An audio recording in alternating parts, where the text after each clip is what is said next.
Good evening, everybody, and welcome back to the Podolsky Method podcast. I'm your creator and host, Coach Ilya. I'm a certified public accountant. I'm a level 4 certified USA hockey coach and elite hockey instructor for the Junior Rangers. And I run a skate sharpening shop called Sharp Skate New York in Brooklyn, New York. Today, we are continuing our special season 2, episode 6, with my co host, Shawnee Harle, who is a 2 time Olympian as a former assistant coach for the Canadian women's basketball team, and one of the most highly certified coaches in Canada with over 26 years of coaching experience. As usual, I'd like to remind you guys of our sponsors.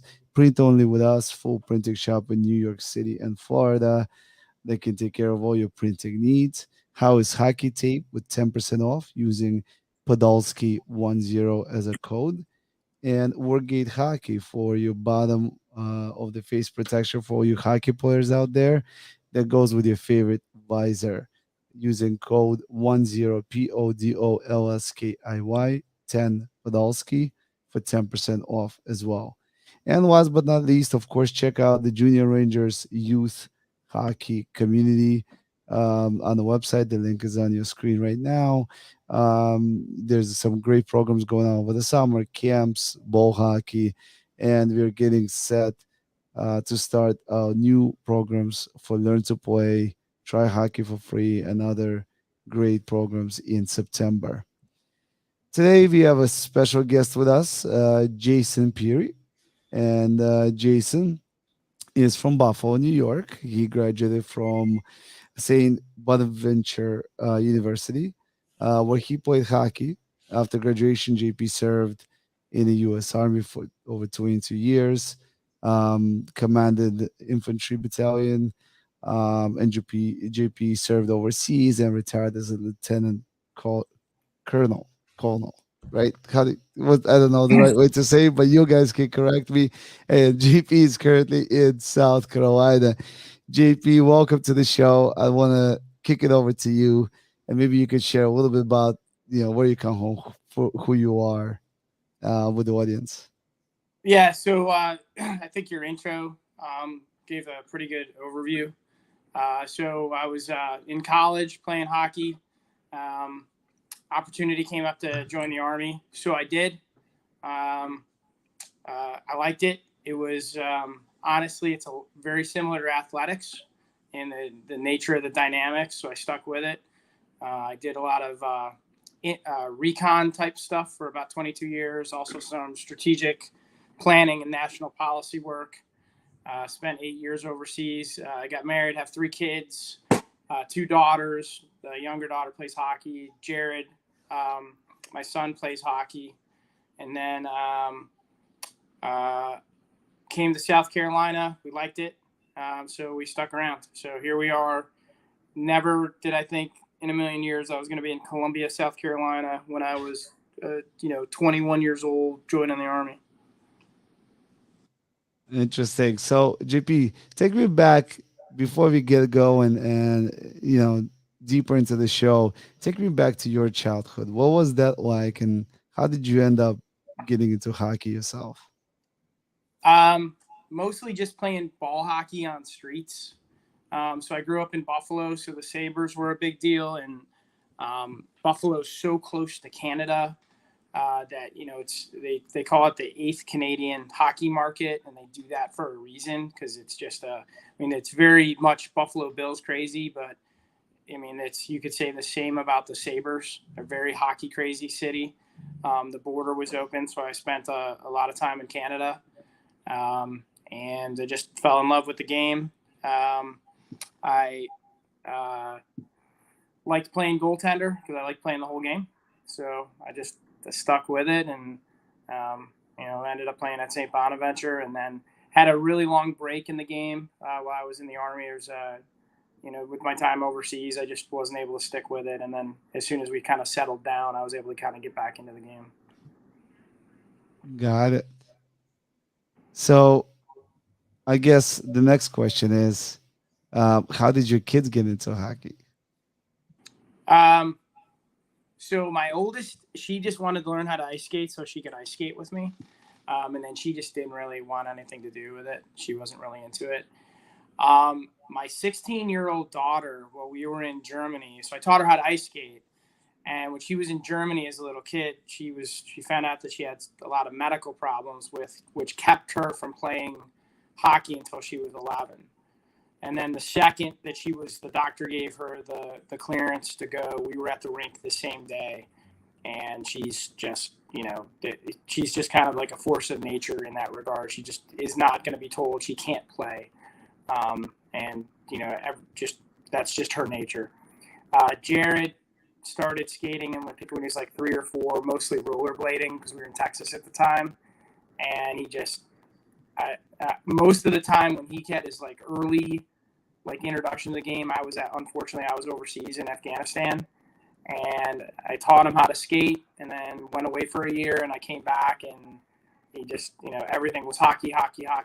So he kind of grew into it himself by and large, or at least early on. Awesome. Yeah, I guess that's that. Everybody kind of has a different story, but I think that what I've learned from some of the other folks on this show, including I have Stefan Matoan and a few other ex-pro players, and usually it's very generational, where you have your father played or your mother played, and then you kind of follow in the footsteps, and then ultimately kind of fall in love with the game, right? And then that's how you try things. Did you have your kids try other sports as they were testing out the hockey realm? My oldest, she tried cross country.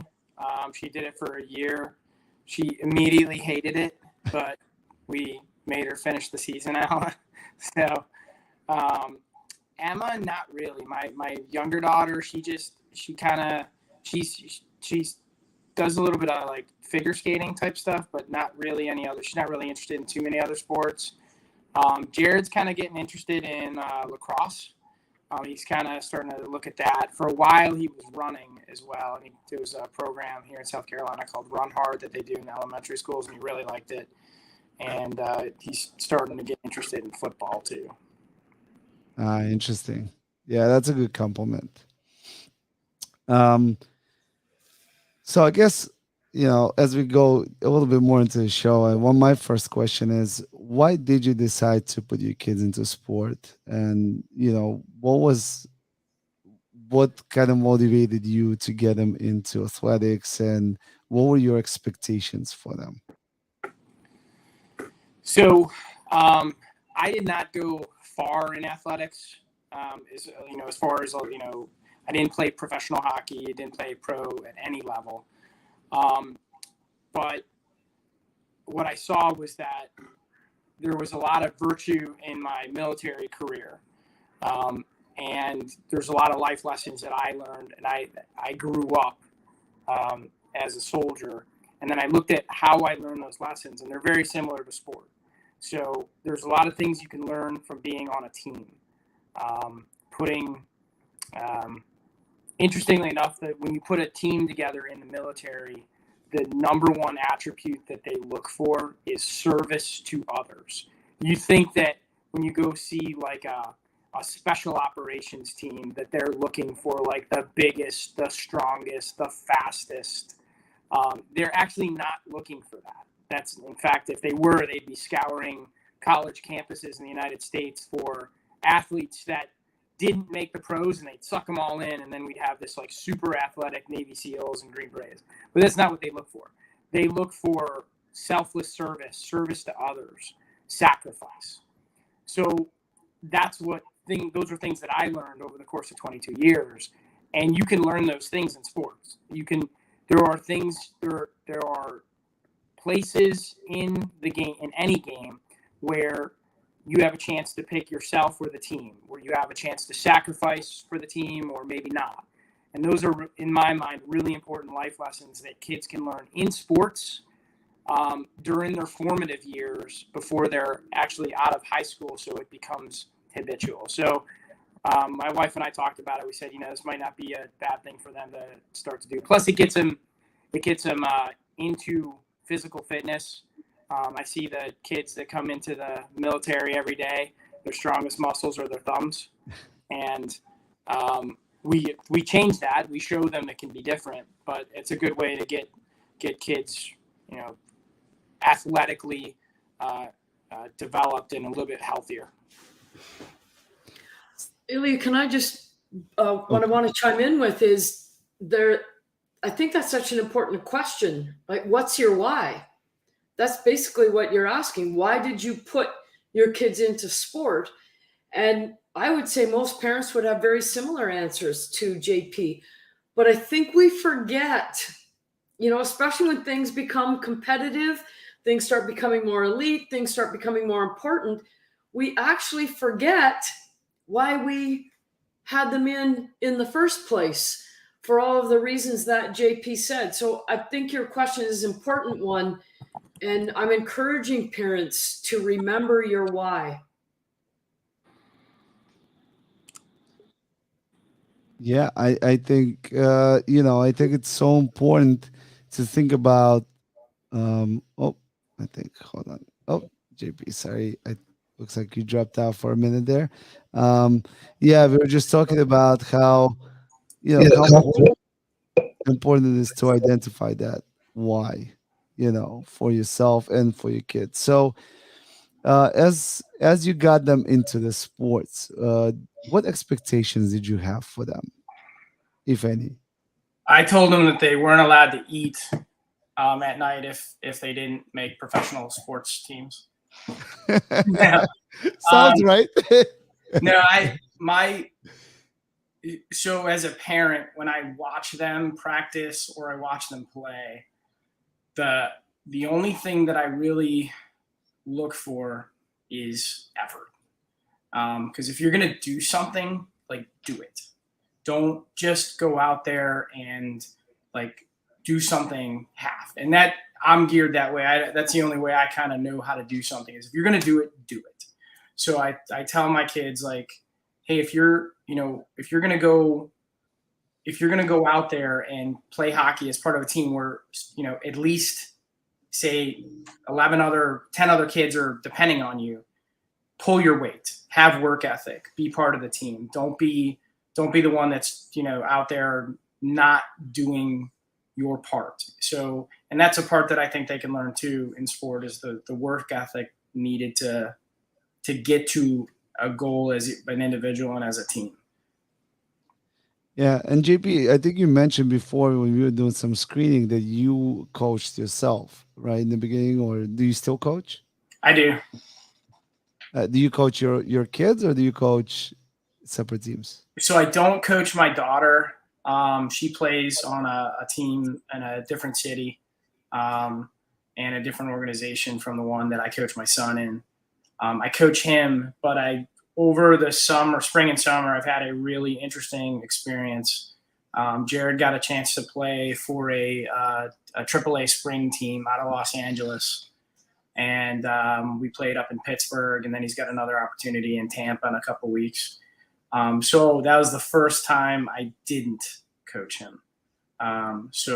Which was a really, really good experience for both him and for me. How did that feel? I feel like I'm in a similar position with 3 kids, and I coach where any one of them any given season, right? I kind of tend to rotate, but wait, I've been with the older one mostly. But how does that feel to be off the bench and not be able to kind of guide them? So I took Shawnee's Fear to Fierce program with Jared. So I'm going to go from the end point of that program of what I learned, which was how to talk to my kids after practice and after games, which is, give them some time to themselves, let them reflect, and then think through when you ask them questions, don't preach, just say, how do you think you did, 1 to 10, stuff like that. So from that perspective, I had to almost exclusively rely on that as opposed to talking to them about or talking to my son about, hey, this is what I thought you did during the game. Because he was already getting that from the coach. And the coach that he was playing for is way, way better and more experienced than I'll ever be. So I didn't want to confuse him with what he was being told. So that was interesting because I didn't know what was going on during the game. I wasn't on the bench. So I had to actually ask him, hey, what did the coach tell you? because he would do stuff and I'd say, hey, why did you do that? And he's like, well, the coach told me. And I'm like, oh, okay, that makes sense. The other thing that I thought was interesting was my perspective of him is way different than everybody else's. So the first tournament was almost like a play-in for the second. And I was like, yeah, he's not making that team for the second tournament. And they were like, no, he was one of our better players. And I didn't see it. So that was an eye-opener for me. I was looking at him critically. Oh, he didn't do this. He didn't do this. The coaches were looking at completely different things than I was looking at. They were looking at ability to learn, how quickly they progressed over the course of the weekend. What did they pick up that they didn't come in with? How coachable were they? Things that I wasn't looking at. I was looking strictly at like physical things that were happening on the ice. And that kind of blew me away a little bit and, widened the aperture that I was looking at my son and the game at. So that was probably in the past 3-4 years, the best experience I've had was to not be on the bench with him. Yeah, you bring up such a great point because I feel like that's one of the toughest things that I go through with a lot of parents, is that disconnect in perspective, right? Is that, like you said, they're kind of looking at specific elements and specific things on the ice, and sometimes they would think that their kids doing worse or better than than the holistic picture, right? As and sometimes they hone in and just on their child as opposed to like a team game, and so there's always that disconnect in perspective. But let me ask you. I think you brought up a great point where you saw something, you would ask your kid, and you would say, the coach told me to do it. Has there been moments where you disagreed with what the coach is saying, and how would you handle that? I didn't really disagree because I knew what he was doing. I'll give you the exact specific thing. Jared wasn't forechecking, and I Hmm. was like, hey, why is he not forechecking? And then and then at the end, he was like, oh, because I told him to be F3 and stay high. And I was like, ah. And then looking at the competition we were playing against, I would have done the exact same thing. In fact, I probably wouldn't have thought of it because he's a better coach than I am. I would have been like, okay, let's just play with him. But that was, I didn't disagree with the coach on that. Now, some other coaches maybe across the years of the bunch of different organizations that we've played in because we moved around because of the military, yeah. But what was interesting about this one was there's a lot of dad coaching out there. I mean, I'm a dad coach. There's nothing wrong with that, but I think sometimes parents have to recognize when they kind of, it's not unlike when you give your child up to the military and you say, just please take care of them. But we know you know what you're doing. It's sort of the same in sport. You just got to kind of trust the coach. Like that coach, the higher up you get, is going to know a lot more than the parents, even dad coaches. So you just kind of got to have a little faith, like, hey, take that leap. They know what they're doing. They'll get them to where they're going, or where they need to go. Right. Great point. And I'm glad you brought that up. And so, I think that we find ourselves in a mix of like an emotional bag, right? Because sometimes we want to be a resource and we want to guide our kids. And sometimes the best way to guide them is to get out of their way. So have you had those moments where you feel like you did too much? Like, and I know you mentioned Fear to Fierce and Shawnee. So maybe you could talk a little bit about that journey from where you started before and where you are now. Oh yeah. So when it was, we were coming back from Charlotte, and I jumped in on I think I was right in the parking lot of an ice rink. We were getting ready to drive from Charlotte back to Columbia, and we jumped in on the Fear to Fierce program at the last minute. And I was not getting, I was having a hard time with Jared's work ethic. I couldn't get him to really go as hard as I wished he would have. And then I realized that the problem really wasn't him, it was me. Because all of the things that we talk about as on the parent side of Fear to Fierce, like preaching, I realized, holy crap, I'm doing all of this. I'm the problem here. So I realized, like, hey, he gets in the truck and he knows he didn't have a good game. And then he hears about it from me for like 30 minutes on the ride home.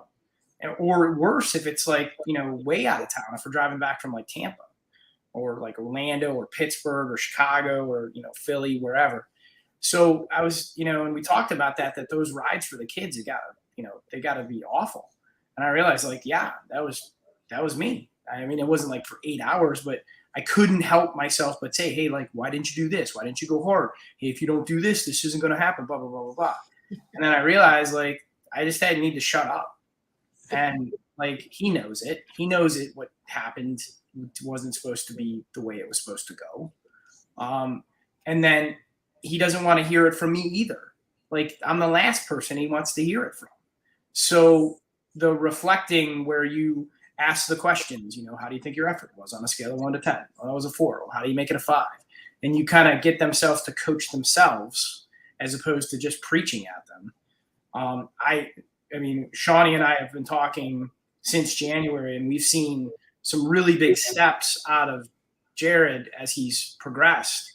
And there's a lot of it comes from what he's learned from Shawnee in terms of, how to play fearlessly, how to not be afraid to try stuff. When something goes bad, how to like get yourself like back mentally into the game, but not to ignore your emotions. He's applying all that stuff, and there's no doubt that that's helped. But probably more than that, I've just kind of gotten out of the way.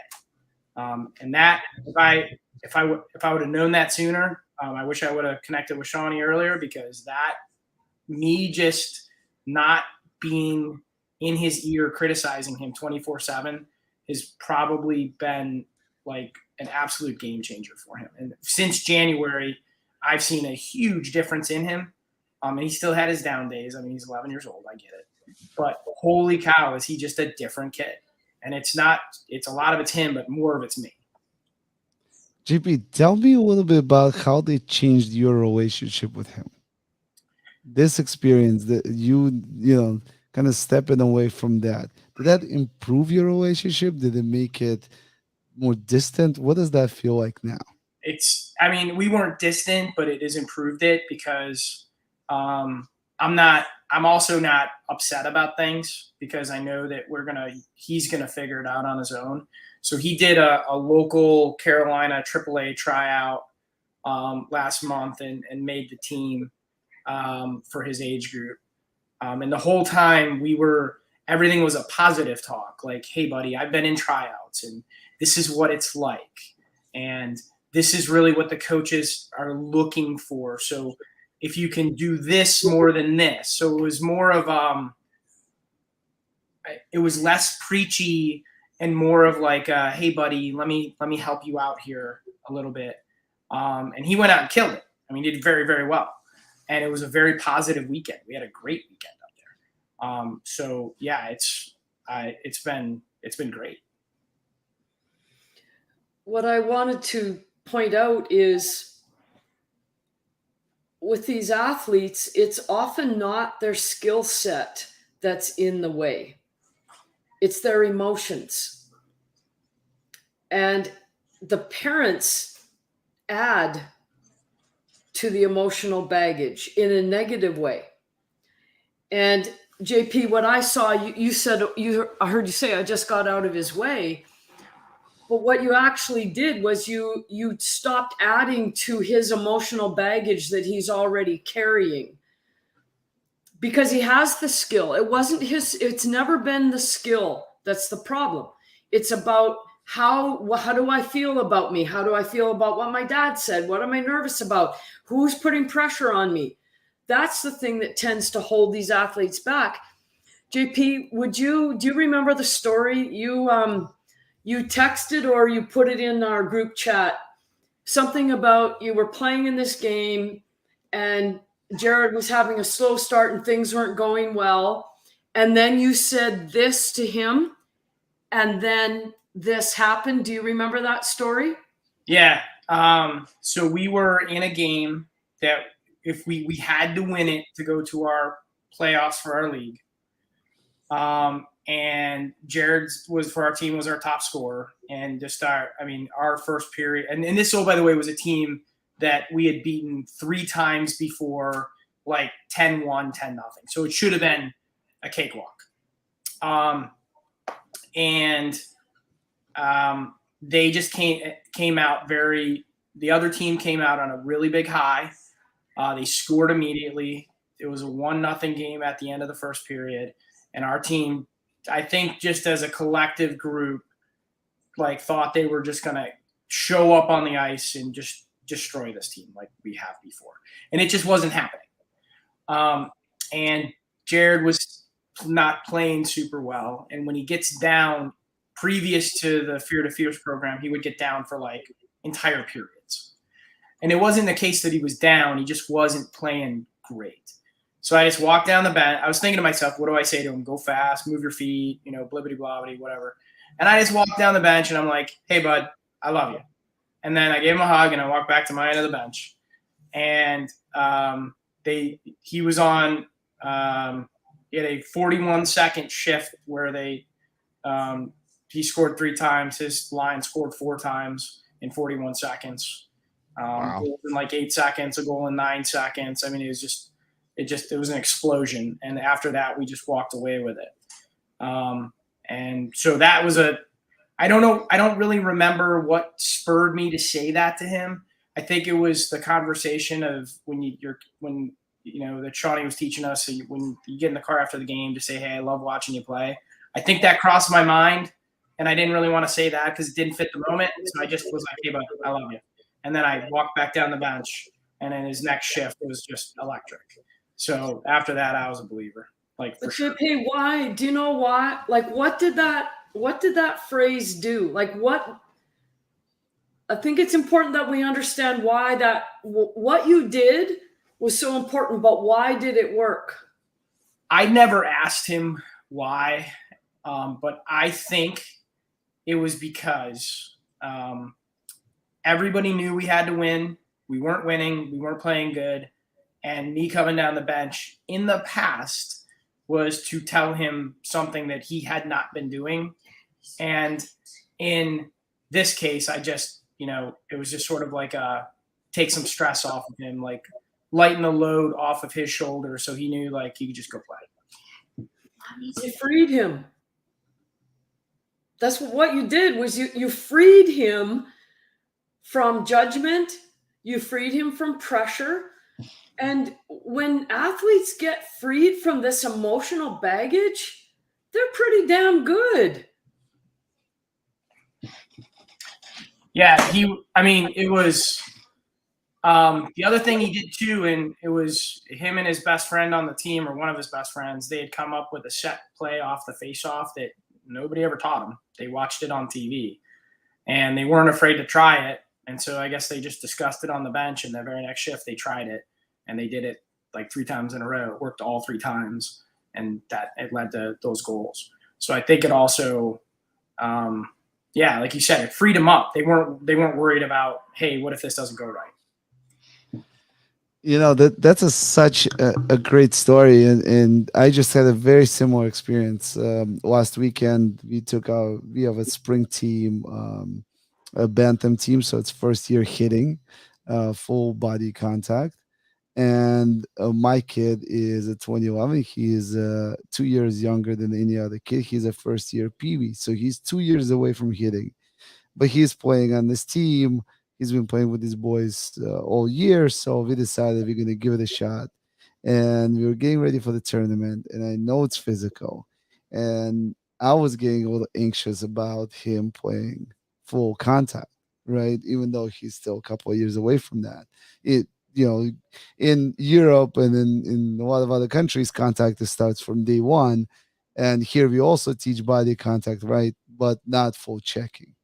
And so I realized something. I realized that anxiety is contagious.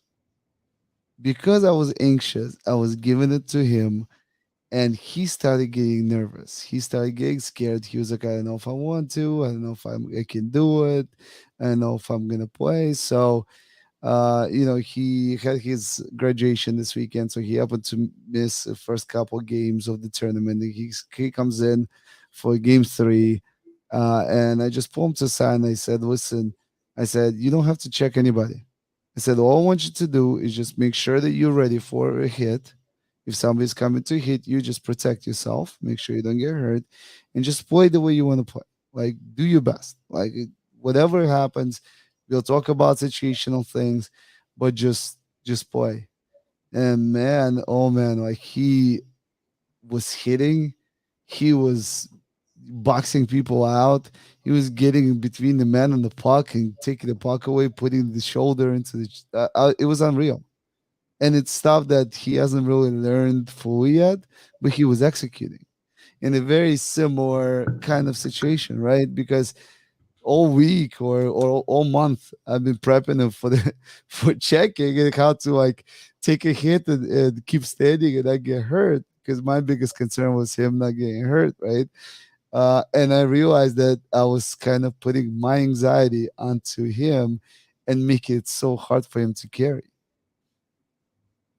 Well, so what you ended up telling him had a very similar effect with JP saying to his son. It frees them from this emotional baggage of my dad said I need to do this, I need to do that. And then they're afraid. And what happens if I don't do those things? Am I going to get in trouble? You were just like, hey, you know what? Go out and do the best that you can. Prepare yourself for you release them from that fear, the fear of judgment or the fear of failure. It's like, you know what? Just go out there, let her rip, see what happens.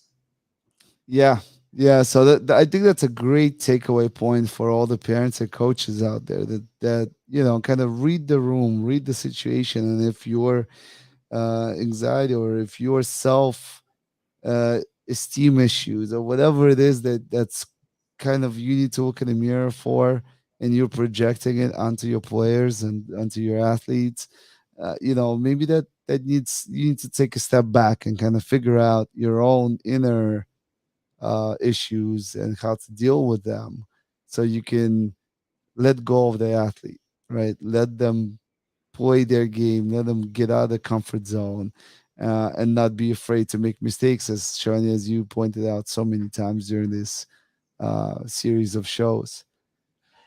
JP, why don't we talk a little bit about a car ride that you mentioned earlier? And I know this is a hot topic for us.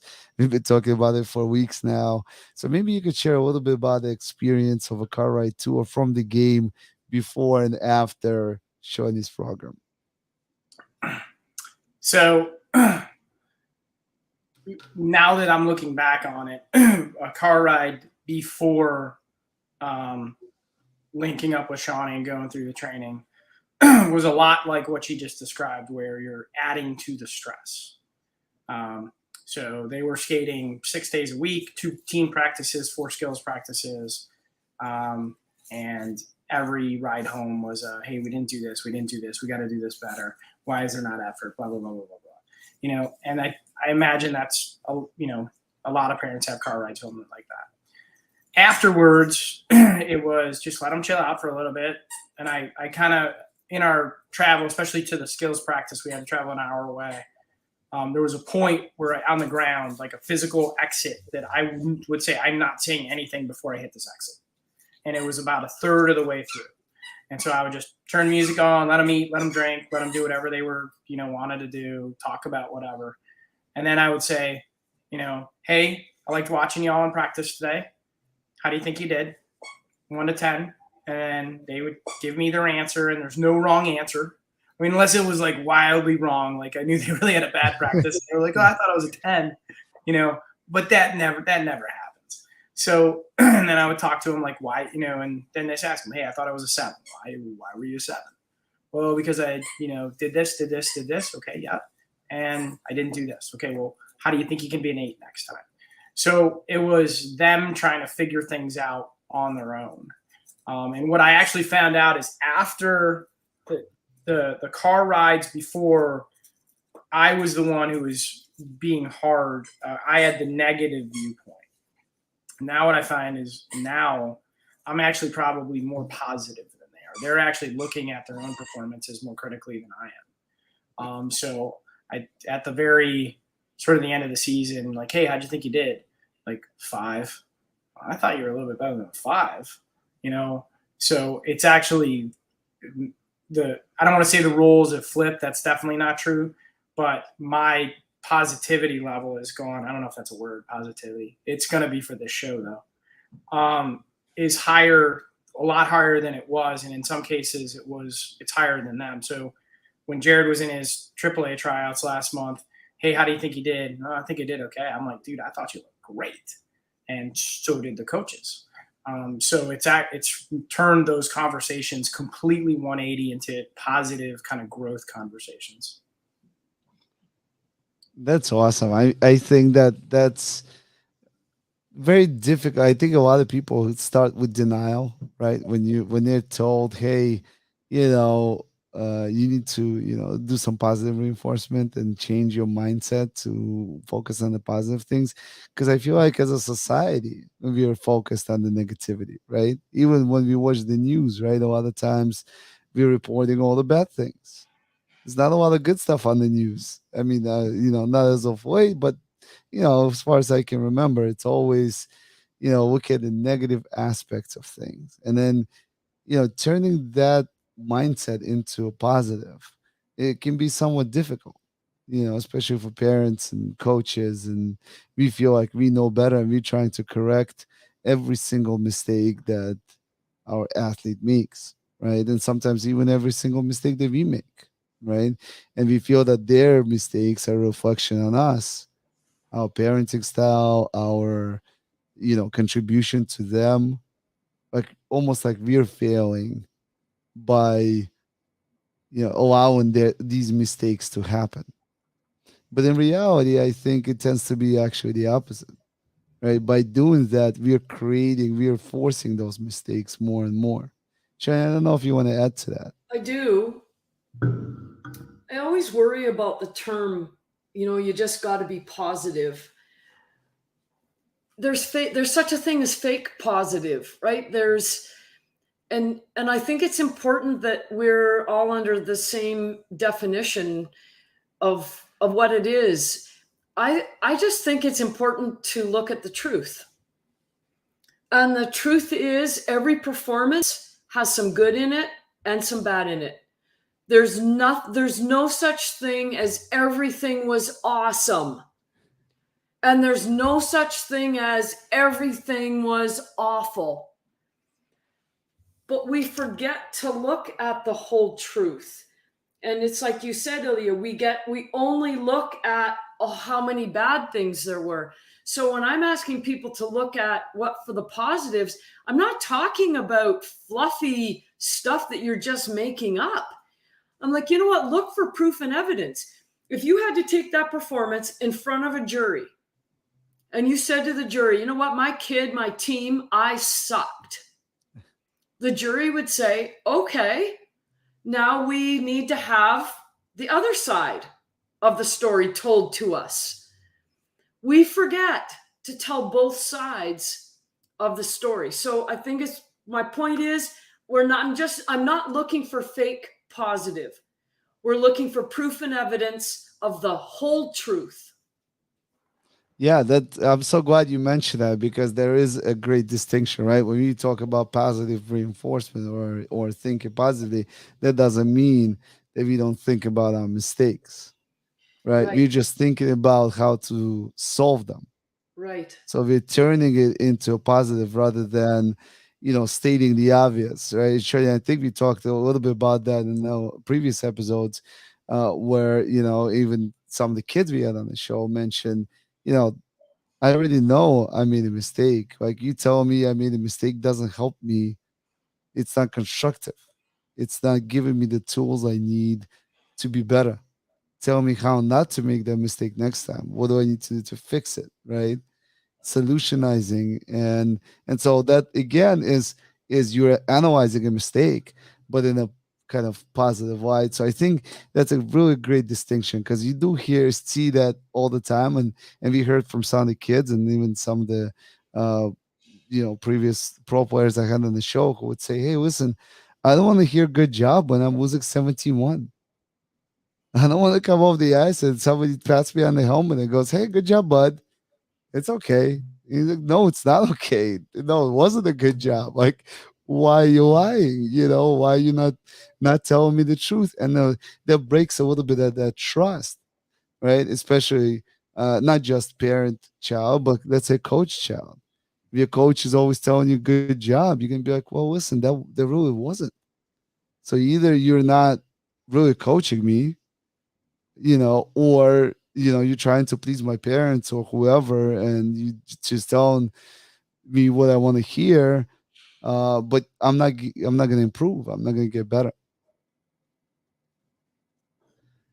So going back to, if you continue with that thought, JP, how do you build that trust with Jared and your other kids? What do you do that you think works well in establishing that? um, so I actually started to take toward the end of the season the stuff that I learned in Fear to Fierce and actually use it with the whole team, um, particularly in the locker room. And it wasn't, like you said, it's not always great. It's not always rosy. Um, but I started to, particularly in practice, like, hey, how do you all think you did in practice today? And let them sort of right at the very end critique themselves and tell me what they thought. And then, hey, how do we think we come out here tomorrow for practice and be a little better? And then the next practice, hey, remember what we said yesterday? What do we say we're going to do today? And kind of use that as a to give them a little bit of stake in the outcome, because they've got the ability to, even though it's our practice plan, they kind of know, hey, we assessed ourselves, not the coaches, and we know the way we need to go forward. Um, so it allows them to kind of take a little bit more of a leadership role, even if it's just as an individual, and that builds trust. Um, with Jared, building trust with him is just, the conversations in the car, they're not, it's not been a steady uphill climb. There's been small regressions as you go. And even when I've had them, I've caught myself halfway and be like, dude, I'm doing it. And then, all right, I'm going to be quiet for a little while. So you've got to, even when that happens, you kind of got to catch yourself and, all right, I'm not going to talk for 10 miles of this drive. And then we'll restart the conversation. So I think that goes a long way to building some trust with him. And then when the times when I wasn't the coach, talking to him and being more positive, which has really been like the last three months or so, our conversations have been more positive and he's opened up more. So I think there's less concern from him that, he's going on the ice and then whatever he doesn't do well, he's gonna hear it from me. He's just going on the ice and playing loose. And sort of what Shawnee was talking about, how would a jury determine if that's true or not? He was just basically a pest during tryouts. He was all over the place. Wasn't afraid to make mistakes. His stick was constantly on the puck. Even if something didn't happen exactly the way he wanted it to go, he was there battling. And I hadn't seen that in a really long time. He was like that when he was younger, where he was just kind of all over the ice, making things happen. And I saw that again last month. So I think we're making headway. I'd be foolish to tell you like we're there. It's going to take a lot of work, especially on my part, to keep this thing going. But trust is not something that you're going to build in 6 months anyway. You build that, you build trust through shared competence, shared goals, and relying on each other. And like, okay, that person had my back this one time, so I trust them. That's still more to come. So we've taken some steps, as every parent that goes down this journey will, but there's no like, hey, you are here destination. It's a long journey, and I would probably argue it's probably a lifetime journey that extends beyond sports. Yeah, and JP, I think you probably one of few guests I had on the show coming from with such extensive military background. Having to work through a lot of that trust, right, in being a part of that kind of military team, I want to call it. Probably have more knowledge about creating that lifelong trust with members who you literally rely on, in the threatening life situations, right? So was there any specific team building you did as your time in the military that helped you establish trust between your peers? Um, there's a lot that we do. Um, most of those are like shared learning experiences. To a large extent, it's shared hardship, because you have a military for war, and war is not a nice game, so that's going to be hard. But I've actually exported some of those lessons that we learned for some of the kids. I did it for our team. They learned a little bit on it. It's called a bag drill. And so the very first day, all of these 18-year-old kids, or 18 to 25 predominantly kids, step into basic training or boot camp or wherever they go. We do this drill in the Army, and they all have these duffel bags. Each of them has, I think, 2 duffel bags and then a regular bag, and they all get like lumped in this big pile. And then the drill sergeants say, you all have 5 minutes to bring those bags over here, and one's got to be on your left, one's got to be on your right, this other one's got to be here on your left, and your names have got to be all here. You have 5 minutes, and there's like 240 of them, so 240 times 3, that's how many bags are in this pile. It's giant. It's like a mountain of bags. And invariably, what do you think every single kid does when they go to the pile? They look for their bag. Right. Yeah. And they're never going to find it, so they automatically fail. And then, they do some push-ups and sit-ups, some corrective training. And then you give them another shot at them. Okay, now you got 4 minutes. And it takes them probably to about the 3rd time to where someone is like, just grab any bag. And then you have people that are shuttling bags over, and then you have people that are putting them in the right spots. And you start to learn that I may not touch my bag and put it into the spot, but somebody else will. And I've got to learn to trust that person to do it, to pull their weight, to take care of me. So I did that drill for my team, and we just used our hockey bags. It was this very, very small drill, and I shrunk the time to like 2 minutes. The exact same thing happened with these 11 and 12-year-olds. We took and put them down on the end of our off-ice field, and they all ran down, and they're, hey, where's my bag? And they're only just looking for one bag. There's like 15 bags, looking for their bag, and I added in, it's got to be in alphabetical order. And so what they did is like they're looking, and you have, once they find their bag, they're trying to put it in alphabetical order, and of course they failed. I was like, why did you guys fail? I don't know. And I'm like, well, what did y'all do? Well, we went and looked for our bags. Well, what could you do? And then they figured it out. Like, some people just go shuttle the bags, and then some people put it in alphabetical order, and then mysteriously you had to get into alphabetical order, and you may never touch your bag.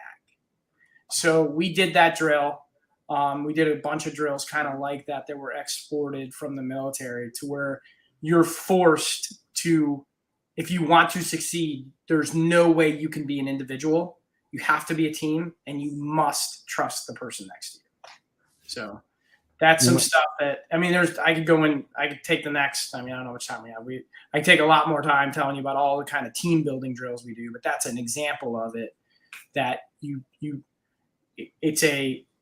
if you want to have success, you just learn that there's no other way but together, and it's not I, it's we. I absolutely love that. I'm going to steal it from you, by the way. I'm totally going to do that next season, because I think that is such a cool moment, and it forces them to think, but it also, like you said, it builds that trust component that you must have.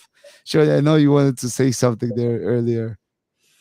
Well, I think trust, again, I think it's such a cliche word in many ways. I think it's overused at times. So I think about if you talk about, let's just use the car ride home, there's a lot of kids that they don't trust their parents in the car ride home. So what does that mean? When I don't trust you, what am I going to do? I'm going to protect myself from you. So when I get in the car, I'm not going to show you what's inside. I'm going to put my headphones in. I'm going to disengage. I'm going to give you one-word answers, because I'm protecting myself from you.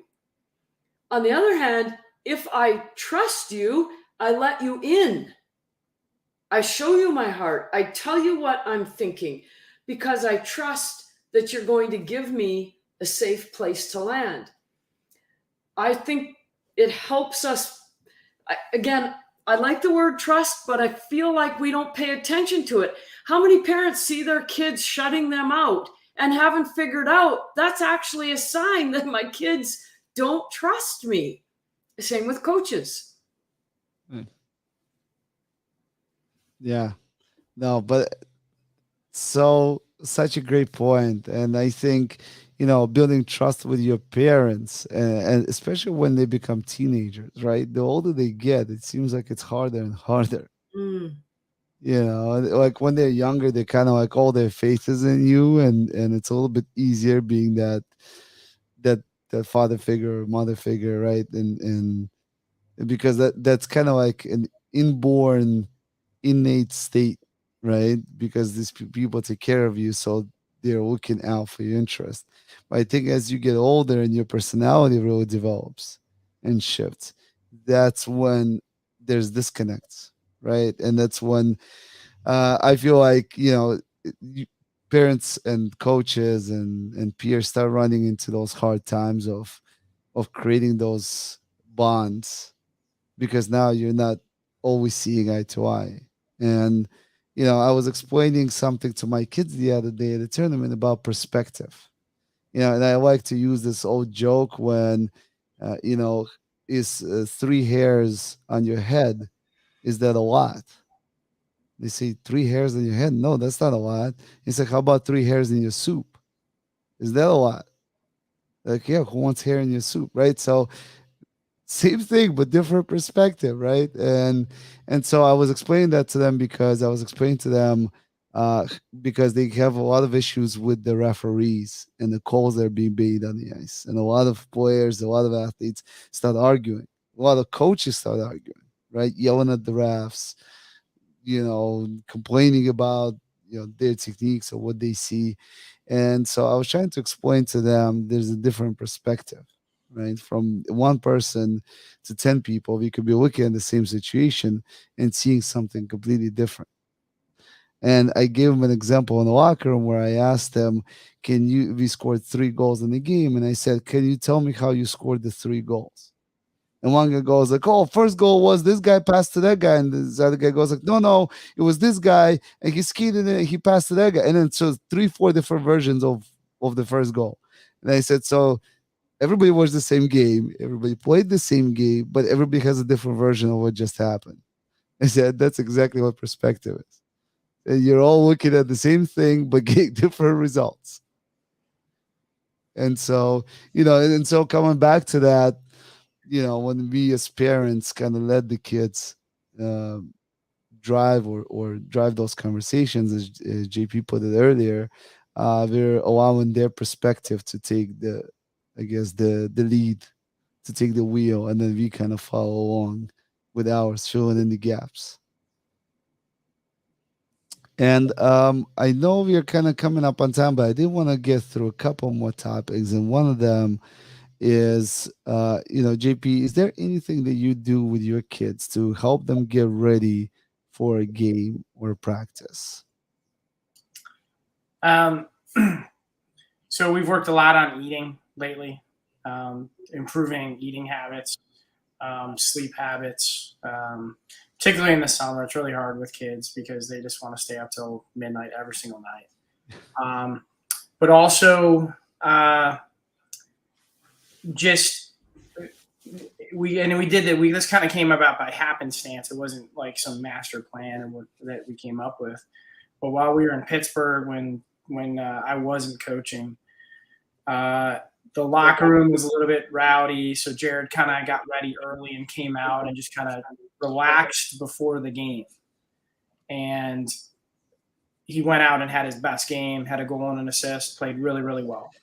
And so one of the things I try to do with them is let's get ready early so you're not rushed into the game by your own, like being late to put your stuff on. Let's have like a less of a stressful time getting ready, getting onto the ice. Now, some of that's hard when you've got 11-year-old, 12-year-old kids in a locker room that just want to chat instead of putting their stuff on. And sometimes you got to go in there and, enforce that a little bit. But that was something that I would say is important. And then just don't when we went to the last set of tryouts, and Shawnee and I talked about this. They just wanted to give them like 1 or 2 things to think about, not like this laundry list of like this 17-step checklist of how to be successful. And so all I told them was like, hey, look, just skate as hard as you can in every single moment so that you're constantly around the puck. And then when you get the puck or when there's a play to be made, get there as fast as you possibly can, as fast as your legs can get you there to make the play. And that's it. That's all I want you to do. Don't worry about if you miss shots. Don't worry if you miss passes. Don't worry about any of that stuff. Just do those things and kind of shorten that list up to like 1 or 2. And it worked. So that would something I would say for parents is the thing that I learned over the past couple months is don't give them, hey, here's the book on all the things that you can improve on in this next hour that I expect you to be great on by the end of this game or tryout. Give them like one thing. Hey, I just want you to do this one thing or maybe 2 things so that there's a little bit of focus and a little bit of effort. And that goes for like practice. And so like this summer, my kids aren't doing 1,001 hockey things. They're just working on their skating. That's it. That's all we're doing. We're not going to do another thing. Just work on your ability to be conditioned on the ice, skate, be fast. We're going to focus on that and just leave it at that, and that's going to be what we improve on. So I'm 45 and I get overloaded. So if you're 11 or 16, you're definitely overloaded.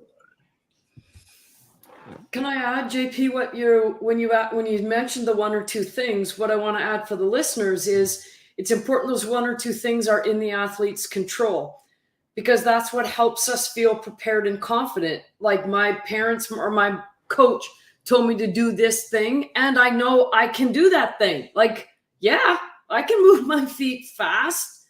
Even if I don't want to, I can think about moving my feet fast and I can make them go fast, which is different than I want you to think about scoring goals, right? I gave you something to think about. One of them's in your control. The other is out of your control. So we want them to focus on things that are in their control.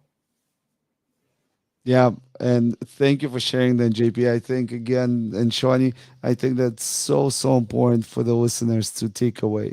Just think about, shortening the list and making the pressure easier. Take away the stress as much as you can, because guess what? Playing the game is stressful enough. Yes. Being an athlete is stressful enough. Yes. You're allowing your athletes to take on a challenge, to be nervous, to be scared, to work through that fear and establish courage, right? Because we can't have courage without fear, as we talked about previously. And so now, and then, but let them focus, let them tackle the problem. And one thing I wanted to ask both of you to talk a little bit about more is that, again, that cost of not changing. What would that look like if you didn't make the change, if we don't make the effort on our end? What does that mean for our athletes? Go ahead, JP. I was hoping you were going to go first, but I'll go. The perspective thing you talked about, none of these kids are like, especially the younger they are. My son's in that boat. If he didn't make any of these changes, or these were changes he decided to make and didn't go out and make the team that he made, like the NHL draft wasn't going to be decided on that tryout. The rest of his life was not decided on that tryout. Kids have bad days. So I think sometimes as parents, we want it more for our kids than sometimes they do, because we have the foresight to see like 5-6 steps down the road. So the cost of them not making that change to us tends to be a big deal. the cost of not making that change to them tends to be less of a big deal. But at the same time, they probably have a better perspective on it than we do, because that one time that they didn't make the change isn't gonna torpedo them forever. It's just a learning lesson, and you get them to reflect on it, and when they come around to it, they come around to it. And if they don't ever come around to it, that's okay too. What about the cost to the parents of staying with all the old things that they are doing and lecturing in the car ride home, etc.? What's the cost? Oh, you get disconnect. I mean, you're not totally disconnected with your kids, but you start to further you put a gap in between you and your player, to where they're not comfortable talking to you about, like you said, they're not comfortable opening up. And that has a huge cost in the future, because, when they're 11 and they don't want to talk to you about messing up in the game, that means they're definitely not going to open up to you when they're 19 and they're in the world and they had a really big mistake, or even prior to the thing that they were trying to do, even asking you like, hey, what do you think? How do I do this?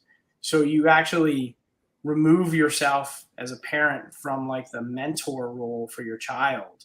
And then you're just, as life goes on, you're just a bystander.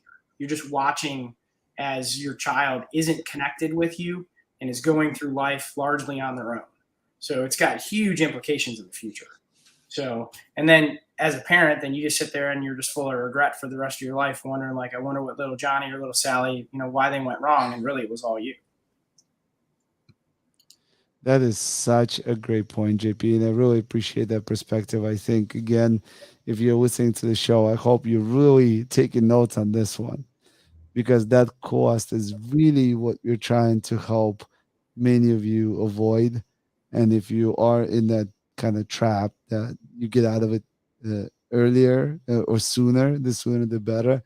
And of course, you can always find Shawnee and I on our websites at ShawneeHarle.com or thepodolskimethod.com. And as we wrap up the show, I just wanted to get a final thought from JP. JP, if you could just name one thing in your journey so far that was a game changer in your relationship with your child, what would it be? We talked about it early on. It is not being, Shawnee calls it the sage on the stage. It is really, really, really, really easy for a parent in their 30s and 40s to point out all the mistakes that a 10-year-old, 15-year-old, 18-year-old athlete makes. It's actually easy on the parent because you're venting. You don't really realize that you're venting when in that car ride home. You're getting all of that pressure that was in you watching that game out, and now you feel better. But they have to suck it all in, and they feel worse. So you're actually completely counterproductive to the end that you're actually seeking, which is I'd like my player to do better.